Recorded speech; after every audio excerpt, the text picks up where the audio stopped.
Hey everybody, I'm Anna McEwen.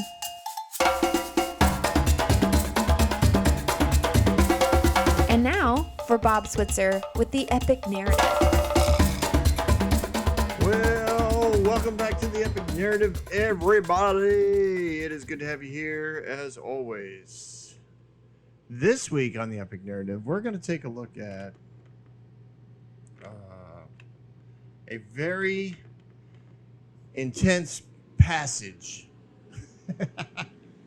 Because, it's in the law and everything's intense. I was reminded this week, I was talking with somebody who I was telling, we're going through the books of the law on the Epic Narrative, and they were like, oh, I had such a great class in that, and they started going through like the representation of Aaron's rod, Moses' rod, Moses' rod, and then how later on in the books of prophecy, there was another rod, and then there was Jesus, and I don't know, somehow it all came down to the cross, and it's awesome. Honestly, people who can put all that together, to me, are awesome, and I say, God bless you. It's not what we do.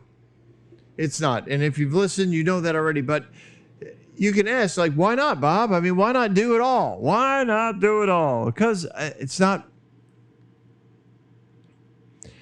How do I say this? It's not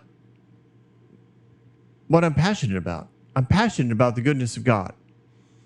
And listen, you want to break down all those symbolisms? Go for it. There clearly are people who have done it. And honestly, like I said, God bless them. I am all for it. Have fun. And I'm not saying any of it isn't true. That's the spectacular thing about the Bible. It can be many things. It's like dream interpretation. If you go to somebody who interprets dreams and they're like, this is what God is saying to you in the dream, walk away from them. Or at least listen to them and then walk away and say, all right, he might be saying these things. Because you don't know. You don't know. And I don't know everything there is to know about the books of the law. What I do know, I love to tell people, and that is the goodness of God just keeps showing up, and it's pretty awesome. I love it. I love it. Now, just so you know, I am currently recording down in Florida. Had a full day's work today, and there's currently a thunderstorm around us. I don't think we'll lose power, but you might hear a big boom somewhere down the line, and if you do, that's what it is. It is a thunderstorm. And my dog, sweet as he is, curled up right next to me, says, all right, Dad, I guess we're not going to sit in the chair after work today. We're going to stand up here, and I'm going to stay by your side. So God bless that little dog.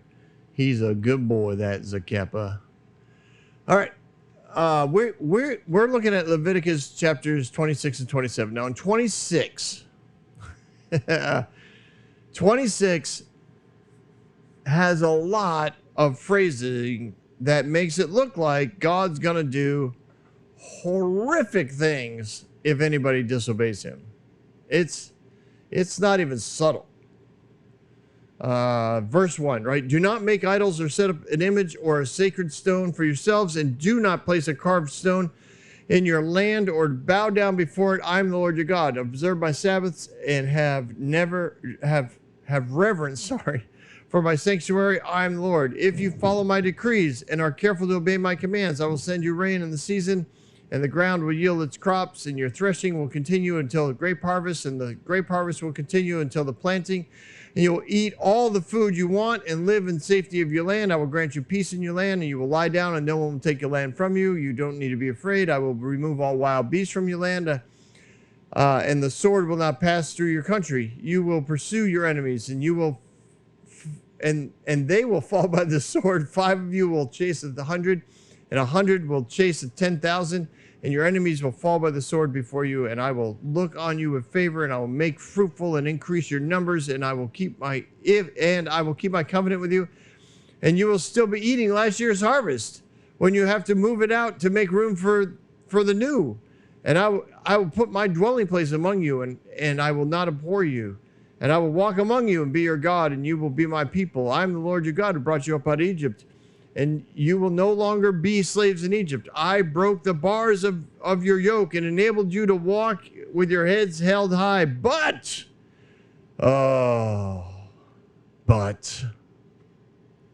if you will not listen and carry out these commands, and if you reject my decrees and abhor my laws and fail to carry out all my commandments, then I will do this to you. All right, we're gonna stop there because, man, that list, oh Lord have mercy. So this is what we got. The Lord, honestly, this is how you break down this whole chapter. Two big things. If you obey God, you are blessed. And if you sin, you're not. And the wages of sin is death. That's it. And there's all manner of warning from the Lord over and over and over again. You're going to see it where he says, these are the things that you're going to open yourself up to. And even though Moses keeps saying, the Lord's going to do this, the Lord's going to do this, I do not believe that's how the Lord operates. I believe that's the way the enemy operates. And I believe when the Lord was speaking to Moses, Moses had a filter that said, God gets credit for everything, or somehow we will take glory from God. So no matter what happens to you, it's God's fault. He uses the wages of sin to accomplish his will in your life. And I don't believe that's true. You know this. I believe the wages of sin, as we will see, are extensive and brutal, and the enemy has tons of options when you open yourself up to him. But God's goodness will still accomplish all he wants to accomplish, because God is good, and he does not use the wages of sin to accomplish his tasks. All right. Now we can move on. Verse 1 and 2. Here we got three things. If you keep these things, you are going on a path that will bring you great blessings from the Lord, right? He's like, listen, if you do these things, verse 3, if you follow my decrees and are careful to obey my commands, he's like, listen, if you develop the culture of heaven and follow the principles of love, i.e. God's commands, like, you will not believe the blessings that are going to come out on you. So first thing, no idols. You worship God and you become like him, right? Because you become like that, what you worship. You become like what you worship. That's just a basic principle of creation. What you focus on, you become. You focus on sin, you're going to become a sinner. You focus on God, you're going to become sinless. It's just the way it is. You focus on God, you're going to become more loving. You focus on yourself, you're going to become more fearful. It's just the way it goes. It doesn't mean God's making you fearful. It doesn't mean God's making you a sinner. You do that based on your focus. He's like, focus on me. Don't put up stones. Don't carve stones. Don't leave stones in the fields. These were patterns. We've talked about them before. These are patterns that they picked up in Egypt. You would set up little rocks, little trees, little altars, little sticks, little pile of stones, little marker stones, whatever. You'd leave them around your field. You'd leave them in your house. You'd touch them, or sometimes you'd bow down to them, or sometimes you would sprinkle something on them, or leave your oranges there in the morning. I don't know. You would just it was kind of a not subtle. It was an underlying additional worship. It was like, yeah. I worship God. I love God. God's amazing. Never want to be without him. God is awesome. But I also need the goat God. And, I also want to make sure that the rain God's happy. And I'd like to make sure that the mosquitoes don't come, and I'd like to also make sure I have a good harvest and all those things. So God's like, no idols, don't do it. He gets rather specific because he wants us to become love. Then he's like, keep the Sabbath. In other words, keep rest and trust as part of your lives. Don't turn your lives into a perpetual, I have to accomplish something every single day or I won't, get all I want to get, or I won't accomplish all I want to accomplish. I won't harvest all I need to harvest. He's like, spend a day a week in rest. And then also, several more days, around the festivals. And then also once every 7 years, spend the whole year in rest. This just perpetuates the principle and the concept that God wants us to live by, which is you can rest. You don't need to push and push and push. And how many people do you know? And I'm not saying this is their fault. I'm just saying the general thing to be true. People that have pushed themselves to the ultimate limit every single day, year after year after year. They show up sometime later, right? And they can't work. Or, maybe they have physical ailments that now keep them from working. And in essence, they are forced to rest. There are many people who have gone through that. And many doctors will say the lack of rest is what does it. You can stress out your heart, your mind, your body. You need to learn to rest. God knew this. And he's like, listen, this is just a general principle of heaven. Rest will produce this concept of trust. You can't have love without trust, which is why you don't have idols, because the more you love, the more you're going to trust, and you will practice these things. And then the other thing was sanctuary.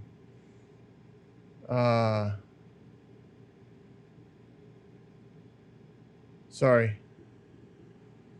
He continues. The idea of sanctuary, to be godly people. To be godly people. To be godly in your training. In other words, don't just run around hoping you get it right. God wants to be known. He's not a mystery. Now, he does have mystery. There's no way around that. But that mystery is designed to be discovered, not designed to keep hidden. We can go back to season 3 in Exodus, where we talk about the darkness that was on Mount Sinai. That wasn't designed to scare people. It was designed to let people know, hey, there's mystery here for you to come discover. Walk into the cloud of mystery and see the amazing things that God has for you.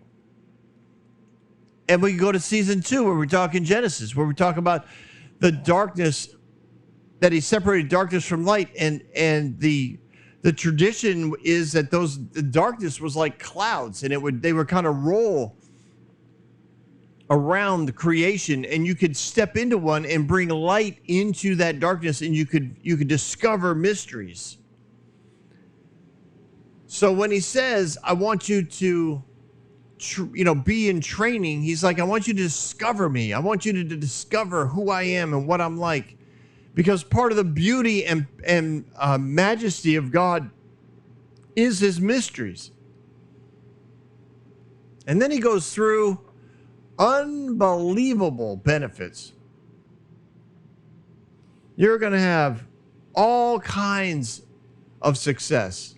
If you get attacked, you could be outnumbered 1,000,000 to 100, and 100 will win. Like it's ridiculous. Five guys will chase 10,000, and all of them will die by the sword. It doesn't mean that the 5 guys are going to kill them. It just means they'll basically kill each other. They'll be so out of whack with what's going on. Why? Because they don't worship me. They're filled with fear and selfishness and rejection and disappointment, and the enemy has them by their hands and mind and soul, and the enemy wants to destroy them. So God knows the way the enemy works. He's like, you're going to have so much harvest. Yet the one harvest is going to bleed into the next harvest, and you won't even finish eating what you stored up to get through the winter season before you're going to already have the next harvest. So you're going to have enough food stored up that you're going to plant, grow, and harvest again. And you're going to say, all right, we got to throw all this old food out of the storehouses because we got to bring the new food in. I don't have enough storehouses for all that needs to go on in here. You're going to be fruitful and multiply. I'm going to put my sanctuary among you. I'm going to love you. I will walk among you and be your God, and you will be my people. Verse 12. Listen to that. How significant is that? I'll tell you. Bless God. I'm going to tell you how significant that is. He didn't say, I'm going to put my sanctuary amongst you and you will come and see me. He's like, I'm going to put my sanctuary amongst you and I will walk amongst you. I will walk amongst you. I'm a God who wants to be known. I'm a God who wants a relationship with you. I'm a God who will be seen and heard on the daily basis because that's who I am. Love does not demand that you come and see them. Love shows up in your life and in your tent and sits down next to you and holds you and celebrates with you and mourns with you. Oh, that's a significant verse. Hang on to that one. That's a good one. I might have to write another message on that because I kind of like that one a lot. All right. So as we move forward, we've just finished a very poetically powerful phrasing of how good God is and the benefits of his goodness and loving him and how loving he is, like the mutual lovingness that will go on. We just finished that. Now we're going to roll into verses 14 through 46. You are going to see over and over a series of bad things that will happen to you if you choose to not follow the Lord. He's like, listen, if you keep my decrees, if you develop this culture, if you follow me, if you train yourself with me, you've got no worries because none of this stuff will be possible. But the enemy, he's powerful. And trust me, he wants to wipe out my image on the earth. He does not want the image of God on earth. He doesn't want God's light to be shown on this earth. He doesn't want the frequencies of heaven to be sung or heard or seen on this earth. He wants to disrupt, destroy, separate, and kill. Always. All right. These are the results. These are not the only results. Got it? And these are not immediate results. A lot of people read this and they're like, you do this, you'll do that. This is not a transactionary interaction with God. This is a openness to the subtleties and permission given to the enemy to accomplish certain things. And he's like, watch this. Watch what happens. It's important. And I think he puts it all in one spot because he just kind of wants to make it very weighty. It's kind of been already alluded to and connected to several times in various passages, but he just made it really clear. Right? He goes like this. He goes, you got verses 16 and 17. You got 7 punishments. He's like, then I will do this to you. I'll bring you sudden fever, wasting diseases and fever that will destroy your sight and sap your strength, and you will plant seed in vain because your enemies will eat it. I will set my face against you so that you will be defeated by your enemies. Those who hate you will rule over you, and you will flee even when no one is pursuing you. So what is he saying? Some of the first things that will happen, you're gonna get swelling, like bad stuff on your skin, swelling lesions, burning fever, You're going to desire things.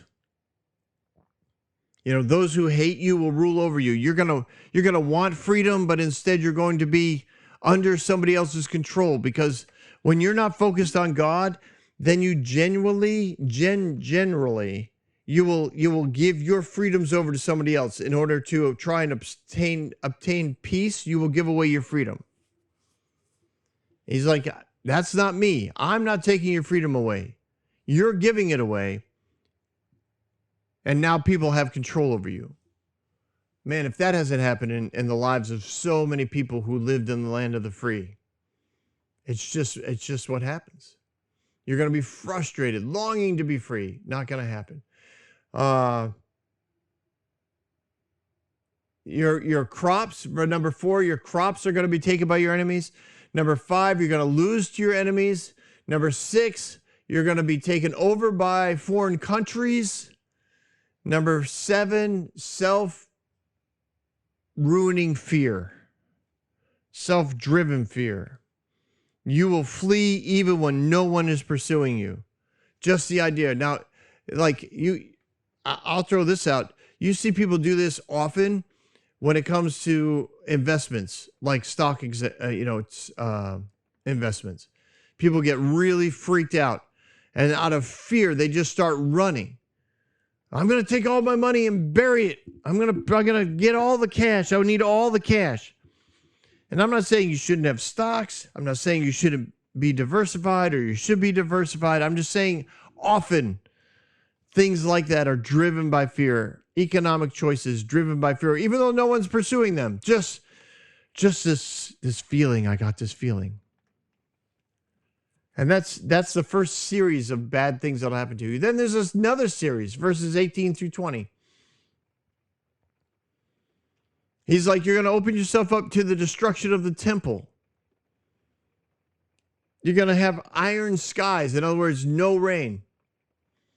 A copper earth, which means no growth. Number 4, you're going to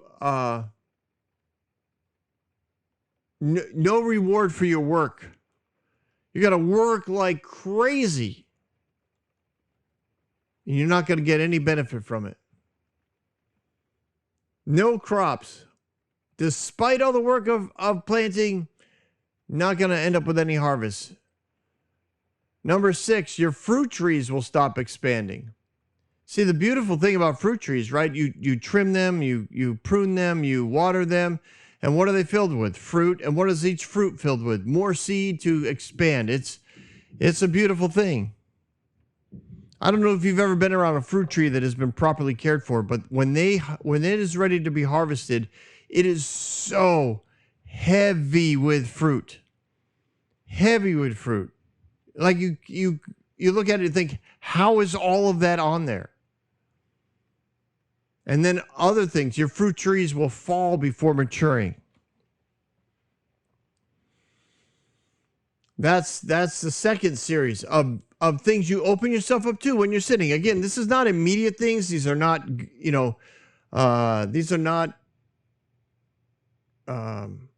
transactionary things. These are things that the Lord's like, listen, there's a lot of ways the enemy can come at you. So pay attention. Another series of bad things. The third one, wild beasts will show up. I'm not a big fan of wild beasts. Matter of fact, there's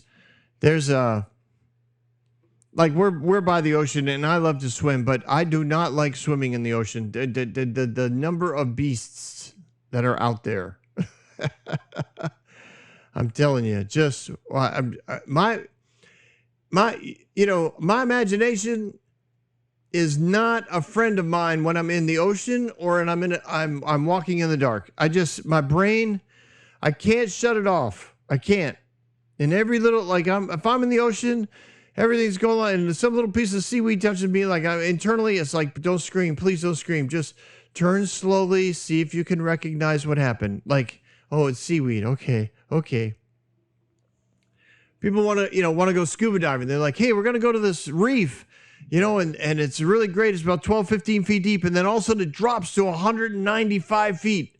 And I think that doesn't make it better for me. People are like, oh, oh, that's great. I can't wait to go snorkeling there. Just imagine the fish. And I'm like, yeah, imagine the size of the fish that comes up from 195 feet down. You people are crazy. I'll stay in the boat.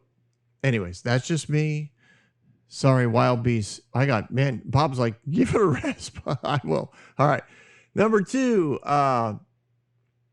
domestic animals will leave. Oh, man, I can't stand that. Zacapa, you stay with me, right? You stay. You're a good boy. He's a good boy. Number 3, poisonous snakes. I don't care if you're any snake, bad. I don't. Oh, it's not poisonous. No, don't want it. Don't. Have a nice day. Just keep the Satan worm out of my face. All right, good. Number 4, children will die. That's sad. That's sad. And a lot of people just think, well, is how? I'll tell you this. We kill thousands and thousands of children every year in this country. Just a fact. I believe abortion is killing children. To me, that's the results of people not following God's principles. I don't want to go into all that gets woven into that, but I do believe that those who follow kingdom principles should be following to the point where abortion would not be. It wouldn't even be considered. I'm not saying somebody wouldn't want to get rid of their child. I'm saying that they wouldn't consider abortion. They'd be like, oh, I really prefer not to raise a child right now. But once I give birth, I know right where to take them. I know right who will take care of them. I know exactly how my child will be loved and nurtured and encouraged. And I don't need to raise it. I'm telling you, we missed it here. There's a principle here. All right, move on. Verse 5. All right, number 5, livestock will be dying. Number 6, people will be dying. Number 7, your roads will be ruined. How crazy is that? Right? Everything's impacted. When you don't follow the principles of life, when you don't follow the principles of freedom and love, joy and peace, hope, the things of the kingdom of God, everything's impacted. Even, your pets, your livestock, your lives, and your roads. But hey, 3 series of bad things happening is not enough. We have number 4, verses 23 through 26. First, foreign invaders. We have a lot of foreign invaders. They don't have to come in through warfare. They can come in. They can just come in. Legally, illegally, they can just come in, to the point where it's not that foreigners are bad. It's that what he means by this is these are people who are bringing foreign practices to the kingdom. They're adding their practices to the kingdom. And that's not the way the kingdom works well. Solomon is a great example of that, right? You can say lots of people think he was he had, 900 women in his, I think 300 were wives and 600 were concubines. All of those wives and concubines represent contracts and treaties and agreements that have been made between him and either powerful people, powerful countries, tradesmen, whatever. They're just all kinds of ways that happened. I don't think he was a sex addict like many people like to preach. I just think he was an incredibly wise man. But just bringing those foreigners into his world, into his culture, into the decrees that he was following, ultimately led to a distraction, a delusion. No, well, maybe some delusion. Not dissolvement. What did we do? Dilutement. Thank you. A diluting aspect of the kingdom and the principles that he was operating by. And in a lot of cases, I think all they were like, well, I know you have your God, but I came with my God. Can I have a little temple made where I can go worship my God? And he's like, all right, fine. he'd have the marriage, or he'd sign the contract, and he'd say to his servants, hey, take care of them, whatever they want, build them their temple, get them a place to live, and on he'd go. I'm just saying, there's more than one way to look at that. We'll look at it more when we get there, because the epic narrative is going to roll on. Where do I want to say? Livestock dying. Foreign invaders too. Stuck.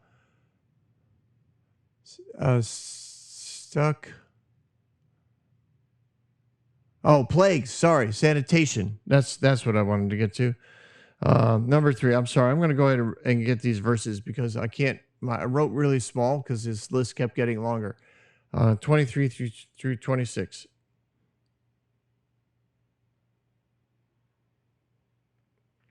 All right. I myself, in spite of these things, you do not accept my correction, but continue to be hostile toward me. I myself will be hostile toward you and will afflict you with sins. I will bring a sword on you to avenge the breaking of the covenant. When you withdraw into your cities, I will send a plague among you. Oh, there you go. So your cities won't be safe. That's what I'm trying to say. You'll be stuck in your cities. You'll be required to stay there, and then plagues will break out. Usually that happened when you were under, what do they call it? When your city was surrounded, a siege. Usually plagues are what ultimately broke you down. Your water would run out, or it would go bad. Everybody's going to the bathroom all over the place. Ultimately, people are getting sick, and they've got lesions all over them, and they're dying in the streets. And ultimately, you just open the door and say, well, if we let them invade us, maybe we'll live. It's a terrible way to go. Then you'll have food shortages. You'll have no fuel. You'll have a lack of bread. And the 7th one is you'll be in constant. It's constant. Remember, your sons, your flesh, hostile. You'll be living in fear, constantly living in fear. And I'm really sorry, I messed up the 4th series. Foreign invaders, stuck in your cities, plagues through sanitation, food shortages, fuel shortages, lack of bread, and constant living in fear. And then you have a 5th series of bad things that will happen to you, 27 through 31. These get pretty bad. Cannibalism. What? Number 2, destruction of your defenses. Number 3, death of the people. Number 4, loss of the Holy Spirit. Wait, the Holy Spirit was there? Wait, what?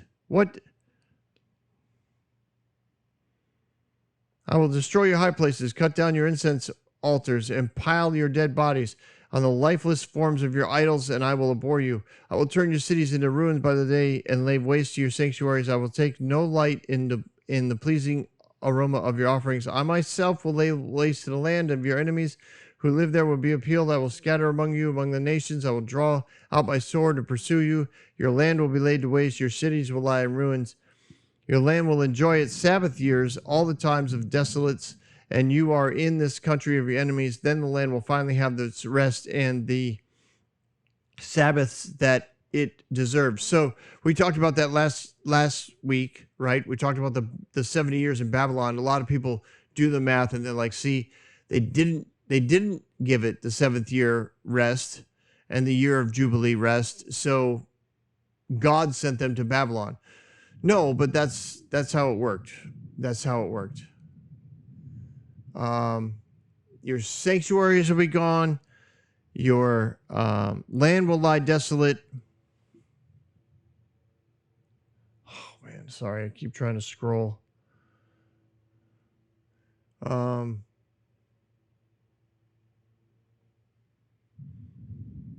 It's gonna be ugly. Offerings will not be accepted.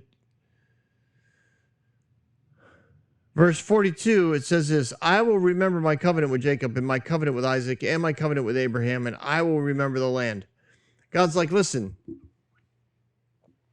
you guys might not remember your covenant. You may not be able to uphold your end of the covenant. I know this, which is why when I made the covenants with Abraham, Isaac, and Ishmael, I made it clear that I cover both ends of the covenant because you can't be trusted. It's just it's just a fact. I can be 100%. So the only way to make sure that you get the full benefits of the covenant is if I cover both ends of it, because then you're not responsible for the breaking of the covenant, because I can't break the covenant to myself. Boom. But if you follow the principles of the covenant, you will get all the benefits of the covenant, because frankly, God's like, I don't live on earth. I don't need those benefits. You do.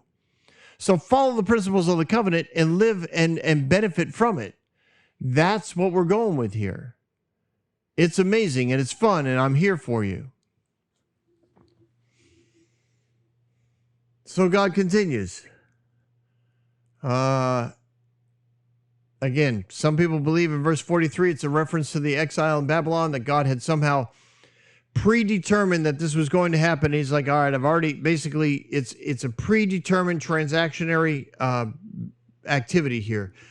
I believe that God knows all things at all times. Every possible thing that could ever happen, he knows, and he understands the ramifications of those choices. And yes, he knew that an extended stay in a foreign land was going to be possible if people didn't keep following the principles, i.e., developing the culture, i.e., following the decrees of God. And he said, while you're there, I will keep the covenant. I will give the land the rest that it's supposed to have.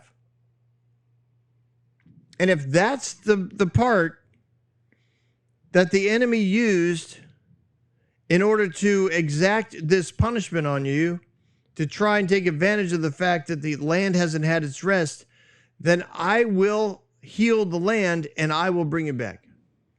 Because I'm a good God and I cover both ends of my covenant. These are not absolutes, right? These are opportunities to see the wages of sin and the death that it brings. It brings a death to the kingdom culture. It brings a death to godly influences on your family and the nations around you. It brings a death to relationships. It brings a death to your intimacy of the family. It brings a death to connection with creation. It has real consequences. And placating and subtly still being connected with idols won't help. Worshiping God and being focused on him is the cure. That's what God's calling them out to. That's what he wants them to focus on. We read passages like that and we get all fired up like these are inevitable. No, he's like, these are opportunities that the enemy will take. And then Bob's like, are you sure you want to keep going? Yes, I am. I'm going to go on to chapter 27 because I think it's awesome. The Lord says to Moses, speak to the Israelites, say to them, if anyone makes a special vow to dedicate a person to the Lord by giving the equivalent value, set the value of the male between da-da-da-da. So dedication to the Lord was something everyone could do, but it wasn't a requirement that you went into ministry. He's like, listen, if you want to dedicate yourself to the Lord, then this is how you determine how much your value is. This is a monetary value. These are voluntary contributions. So somebody could be sitting there going, you know what? I'm going to make a contribution to the Lord just because I love him, just because of all the benefits we've had, and just because of the wealth and prosperity he's brought to us. I'm going to dedicate my son to the Lord. So he brings him to the priest and he says, I'm going to dedicate my son to the Lord. And the priest says, well, how old are you? Okay, good. All right. And they do the algorithm or plug in the math and they say, all right, his value is, let's say, $150,000. And the dad writes out a check. I know they didn't have checks. He gives him the equivalent of $150,000 and he says, there you go. It's a gift. It's separate from offerings. It's separate from ceremonies and from the feast. It's a monetary sanctification and it's a physical sanctification. He's like, hey, physically he's sanctified. separated for the work of God. But I've paid the value of that to the priest. They get to keep it and use it as they want. And my son, I'm going to just continue to train him in the ways of the Lord, all that kind of stuff. Now, objects and animals were also given monetary value. These are objects and animals that were not ever going to be used as offerings. The objects and animals given for offerings were meant to just be used for offerings. So Levites would in essence have livestock to keep track of. Goats, sheep, doves, cows, bulls. They would have these things. Donkeys, camels. Like, you could come and dedicate these things, give them to the Lord, but they were not to ever be used as an offering, and they didn't count as an offering. These were voluntary additional gifts. And then, of course, people could make a vow. And you could be very specific as to the amounts you want to give to the sanctuary.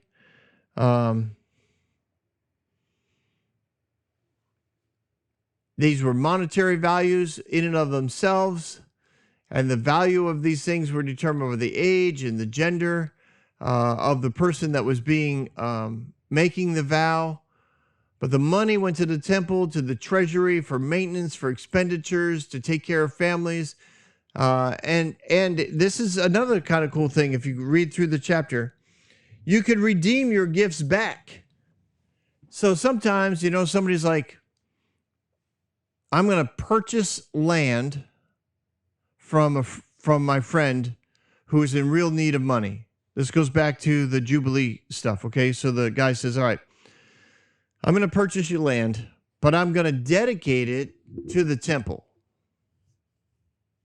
And then if you ever, so I'm not going to take advantage of your land. I'm not going to take advantage of your house. It's still yours, but I'm going to dedicate it to the temple.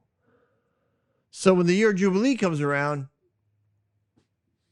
I'll give it back to you. Or if you get enough money and you want to purchase it back, you purchase it back from the temple, not from me. So you give your money to the temple, and the temple is enriched, and you get your land back. And I'm sure some people did this on the regular. They would just every year dedicate a section of their land or whatever to the temple, and they would plant the land and work the land, and they would give all of it to the Lord, so to speak, sanctify it to the priests. It was not an offering, and it was not ever to be used as it. It was just meant to help the priests and all their families survive and enjoy life. Enjoy life. Yeah, by eating. Eating is a good thing. There were certain things you couldn't do, like you couldn't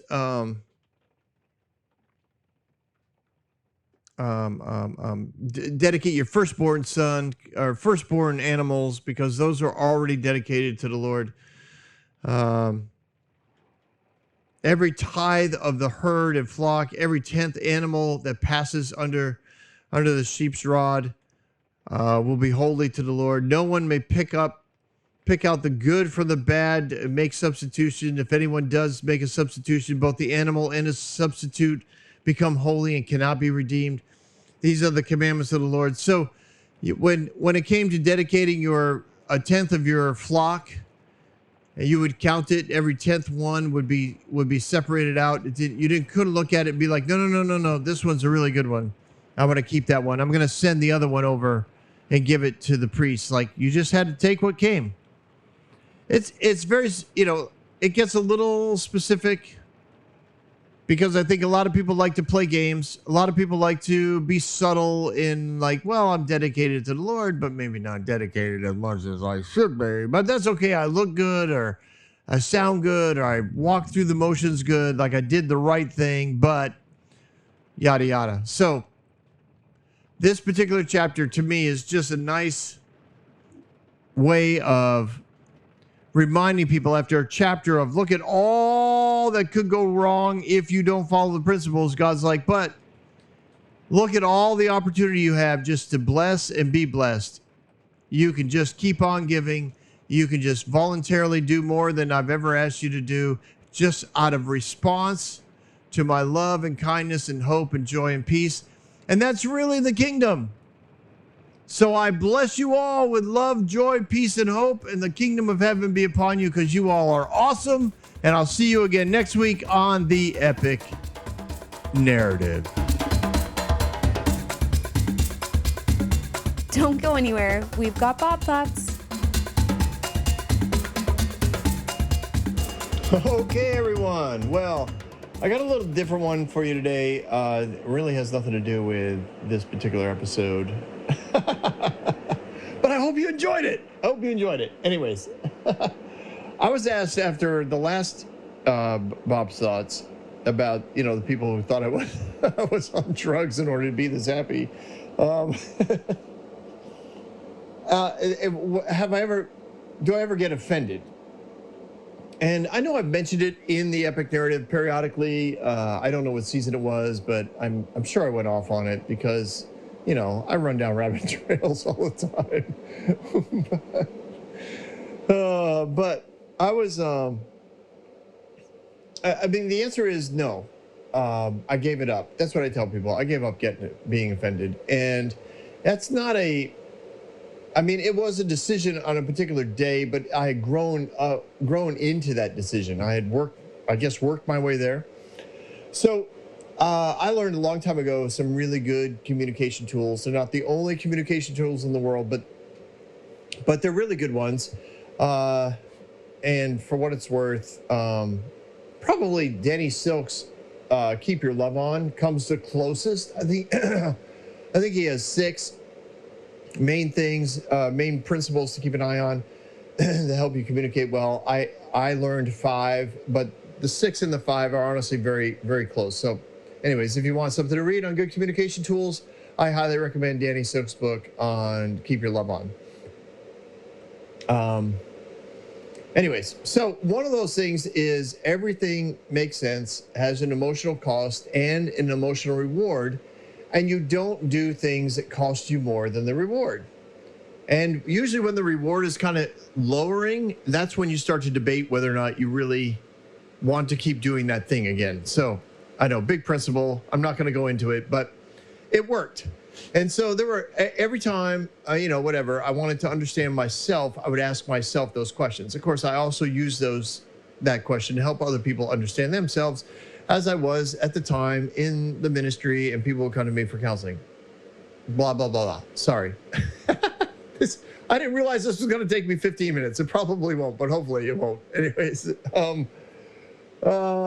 so I'm learning to evaluate myself. And I got at it to the point where I'm really quick at it. Like in the moment, I can ask myself, what are you thinking? What are you feeling?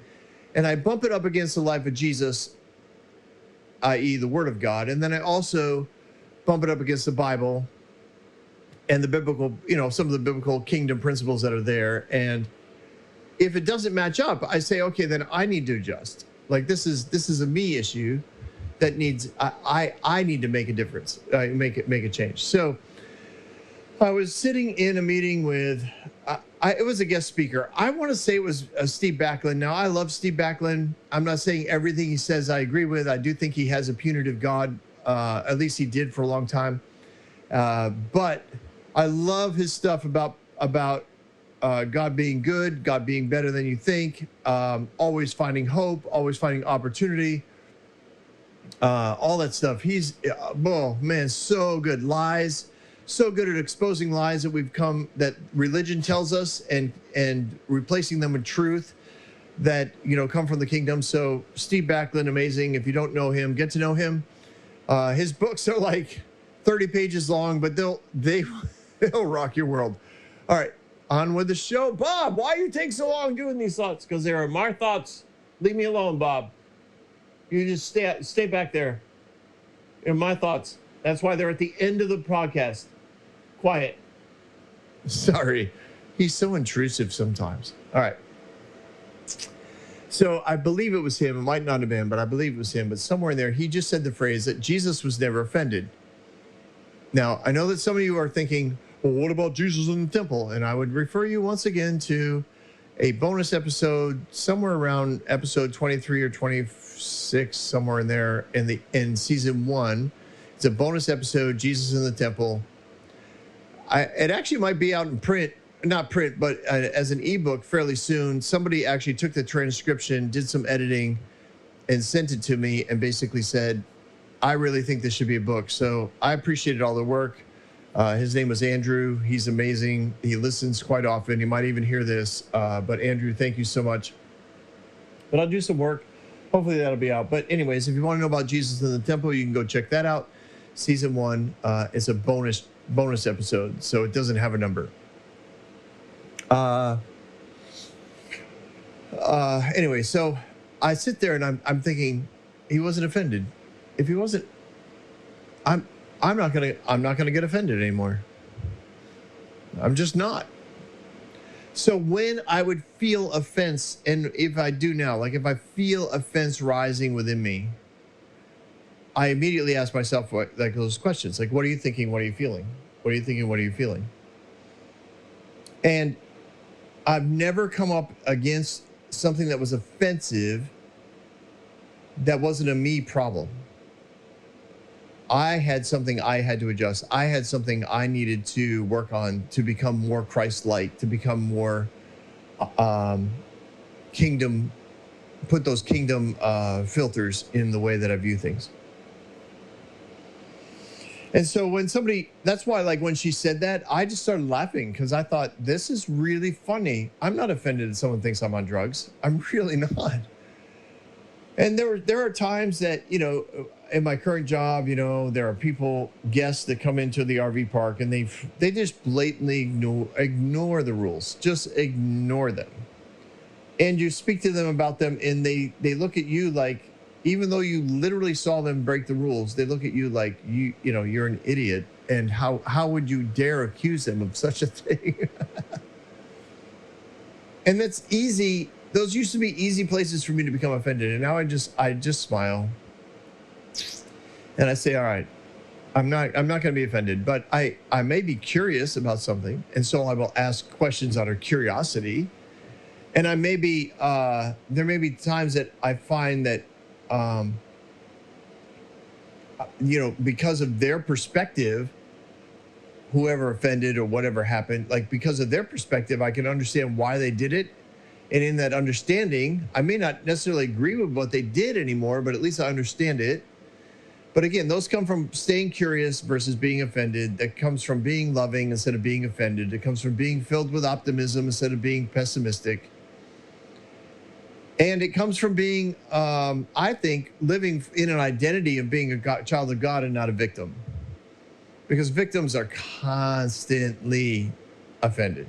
It's the only way they know how to filter life. And I deal with that a lot. What season is that? It might be season 1 again when I talk about Saul. Saul was a consummate victim as well. Side note, just between you and me, I'm actually going to redo 1st and 2nd Samuel again as like a reboot. It'll be season 6.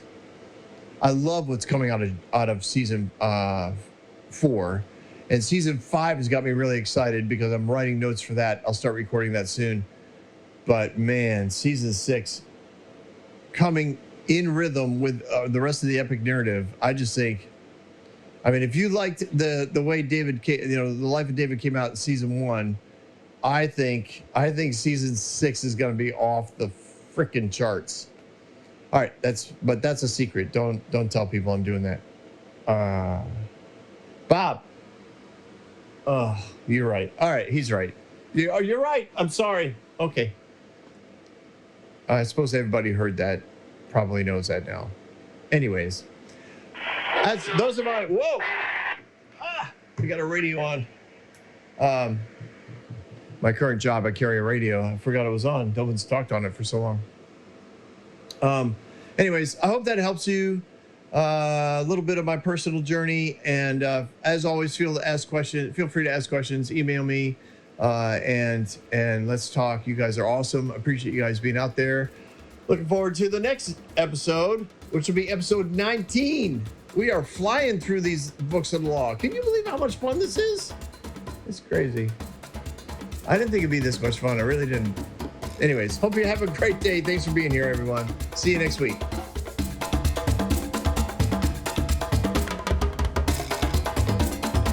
Hey everyone, thanks for listening. If you like what you heard, you can subscribe to this podcast on any platform you use.